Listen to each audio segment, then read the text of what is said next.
Müxtəlif hadisələr səbəbilə xalq arasında lənətli olaraq tanınan bir çox evlər var. Hansı ki bugün də o evlərə girməyə heç kim cəsarət etmir.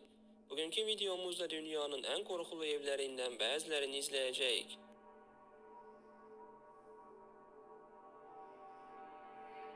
Kipirdə yerləşən Berengaria Oteli 1940-cı ildə tikilib istifadəyə verilmişdir. Otel xeyli turist cəlb etmiş və sahibinə yaxşı gəlir gətirmişdir. Otel sahibi öldükdən sonra isə hər şey dəyişdi. Belə ki, sahibin üç oğlu oteli öz aralarında bölə bilmədiklərinə görə tez-tez mübahisə edirdilər. Amma onların bu mübahisələri çox çəkmədi.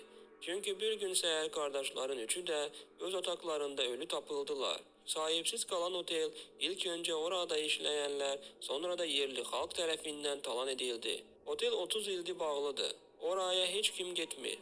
Yerli cəmaət qardaşların ruhlarının bugün də otelin divarlarında yaşadıklarına inanırlar. Sakinlər axşamlar o ərazidə ruhların göründüyünü və mübahisə edən insan səslərinin gəldiyini deyirlər. İrlandiyada yerləşən Drumberg evi Avropanın ən sirli evlərindən biridir. Bu ev haqqında çox da məlumat yoxdur. O bölgədə yaşayan insanlar evdə ruhlar gördüklərini və evdən bir qadının qışqırıq səsinin gəldiyini, otaqlarda gəzən ağ kostyumlu bir kişini gördüklərini deyirlər. Amerikanın Kentucky əyalətində yerləşən Waverhouse sanatoriyası vərəm xəstəxanası olaraq 1910-cu ildə xidmət verməyə başlayıb. Vərəm həmin vaxtın müalicəsi olmayan ciddi bir xəstəlik olduğu üçün xəstələr xalqdan ayrı saxlanılırdı. Xəstəliyin müalicə edilməsi üçün lazımlı dərman tapılana dək 64 min adam bu xəstəxanada həyatını itirmişdi.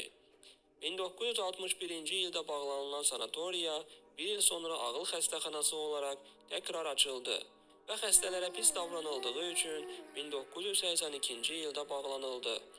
Xüsusilə 3-cü və 5-ci mərtəbələrində paranormal hadisələrin yaşandığı deyilən xəstəxananın ən məşhur otağı 502-ci nömrəli otaq idi. 1928 və 1932-ci illərdə bu otaqda çalışan iki tibb bacısı bilinməyən səbəblərdən intihar etmişdi. Xəstəxananın bir digər məşhur yeri isə ölən xəstələrin cənazə avtomobillərinə daşındığı ölüm tuneli olaraq da bilinən 150 metrlik tuneldir. 20-ci əsrin ən böyük paranormal hadisələrin yaşandığı bu yerə giriş bağlıdır. Bu evdə 1962-ci ildə 6 uşaq və 2 böyük adamın cansız bədənləri yataqda tapılıb. Bu cinayətləri kimin etdiyi hələ də sirli qalarkən, ətrafda yaşayan insanlar bəzi gecələr buradan qışqırıq və ağlayan uşaq səsləri eşitdiklərini deyirlər. Cənubi Koreyada Kvangju bölgəsində yerləşən Gonjiam Psixiatriya xəstəxanası turistlər tərəfindən tez-tez ziyarət edilən yerlərdən biridir. Xəstələrin sirli ölümü 1990-cı ildə xəstəxananın ani şəkildə bağlanmasına səbəb olub. Bu qorxunc və tərk edilən binada işgəncə görən ruhların hələ də var olduğuna inanılır. Seulun cənubunda yerləşən pas bağlanmış qapıları, parçalanmış pəncərələri və boz ləkəli betondan daha artıq olan bu yer Koreyanın ən qorxulu yerlərindən biri hesab olunur. Bina uzun müddət tərk edilmişə bənzəsə də, sadəcə 1990-cı ildə ani olaraq bağlanıb. Binanın bağlanması ilə bağlı bir çox səbəb verilsə də, 10 il ərzində xəstələrin və işçilərin anidən otaqlarında və masa başında ölü halda tapılmasıdır. Bağlanma səbəbi nə olursa olsun, yavaş-yavaş çökməkdə olan bu xarabalığı ziyarət edənlər xəstəxananın tələsik formada bağlandığını qeyd edirlər. San Jose'də yerləşən Winchester'ların evi dünyanın ən qorxulu evlərindən biri hesab olunur. Hər şey Sarah Winchester'ın həyat yoldaşını itirməsindən və onun çox milyonlu sərvətinə miras olaraq sahib çıxmasından sonra başlayır. Daha sonra da həyat yoldaşının ruhu onun yanına gələrək heç də yaxşı olmayan xəbərlər gətirir. Onun bəyan etməsinə görə bütün bu pullar heç də şərəfli yolla deyil, insanların canı və qanı bahasına əldə edilib.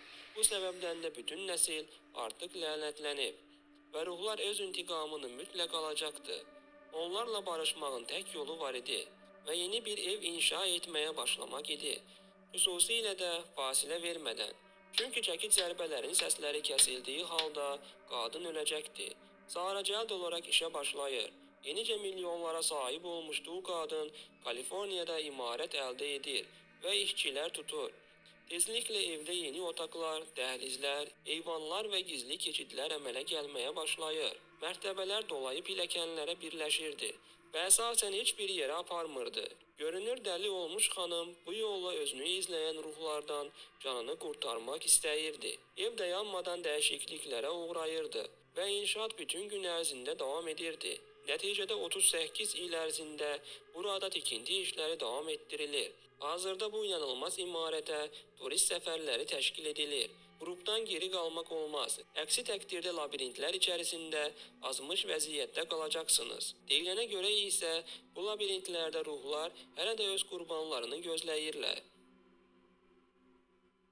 Cənubi Koreyanın Gyeongsang-pongda yerləşən ev qorxulu yerlər arasındadır. Yongdok dəniz məhsulları, xüsusilə də xərçəngləri ilə məşhurdur. Ancaq Cənubi Koreyadakı ən qorxulu yer olduğu deyilən və bir təpənin üzərində yerləşən ev də bu yeri məşhur edir. Evlə bağlı iki hekayə vardır. Birincisi, bu ev Koreya müharibəsi zamanı ölən toplu bir məzarın üzərində inşa edilib. Qulağınıza kömək istəyən gənclərin qışqırıq səsləri gələ bilər. İkincisi isə evin sahibi sirli bir avtomobil qəzasında ölüb və ev sahibinin səsini eşidə bilərsiniz. Hər iki hekayənin isə ortaq tərəfi o evə köçənlərin öləcəyidir. Ev kiçik bir zirzəmisi olan 2 mərtəbəli sadə binadır. Bir çox insan evə getdiyini və müəmmalı heç bir hadisənin baş vermədiyini bildirib. Ən azından geri qayıdıb videoları izləyənə qədər. Videoda eşidilən səslərin evdə eşitmədiklərini bildirən insanlar böyük bir şokla qarşılaşıblar. Bu köhnə ferma evi bir barona aid idi. Baron çox qısqanc idi və həyat yoldaşının ona xəyanət etməsindən şübhə edirdi. Rəvayətə görə baron həyat yoldaşını bir ata bağlayıb və onu fermanın ərazisində sürükləyib. Nəticədə yoldaşı aldığı xəsarətlərdən ölüb. Baron həyat yoldaşının onu aldatmadığını bildikdən sonra uşaqlarını öldürüb və intihar edib. İndiyə qədər özünün günahkar olması ruhunun sakitləşməsinə imkan vermir. Fermada davamlı olaraq baronun və həyat yoldaşının ruhları görünür. Və bununla da bugünkü videomuzun da sonuna gəldik. Gələn videolarda görüşənə dək.